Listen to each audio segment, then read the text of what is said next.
મુખ્યમંત્રી ભૂપેન્દ્ર પટેલે ગુજરાતના ન્યાયતંત્રની માળખાગત સુવિધાઓને વધુ મજબૂત કરતા વિવિધ પ્રકલ્પોનું ગુજરાત હાઈકોર્ટ પરિસરમાં લોકાર્પણ તથા ખાતમુહૂર્ત સંપન્ન કર્યા।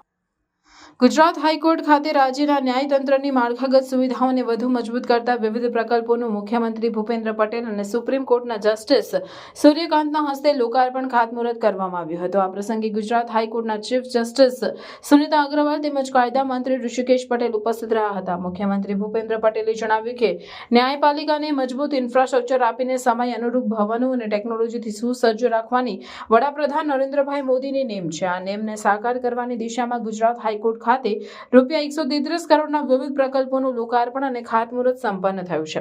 વર્ષ 1960માં ગુજરાત અલાયદું રાજ્ય બન્યું ત્યારે આકાશવાણી ભવન નવરંગપુરા ખાતેથી શરૂ થયેલી ગુજરાત હાઈકોર્ટની સફર ઉત્તરોત્તર નવીનતમ સુવિધાઓ સાથે આગળ વધી છે એમ જણાવીને મુખ્યમંત્રીએ ઉમેર્યું હતું કે આજે સોલા ખાતે state of the arts facility સાથેનું ગુજરાત હાઈકોર્ટનું અદ્યતન ભવન કાર્યરત છે।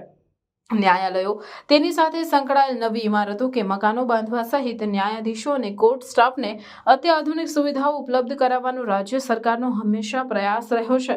વધુમાં મુખ્યમંત્રીએ જણાવ્યું કે રાજ્યના દરેક તાલુકા મથકે પ્રિન્સિપલ સિવિલ જજની કોર્ટ કાર્યરત કરીને આપણે વડાપ્રધાન નરેન્દ્રભાઈ મોદીની ઇન્ફ્રાસ્ટ્રક્ચર ડેવલપમેન્ટની મુહિમને સાકાર કરવાની દિશામાં કામગીરી કરી છે।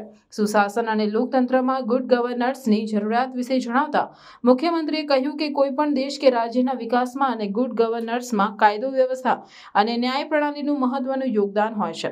ન્યાયતંત્ર, વહીવટીતંત્ર અને ધારાસભા એ લોકશાહીના અને સુશાસનના આધારસ્તંભ છે।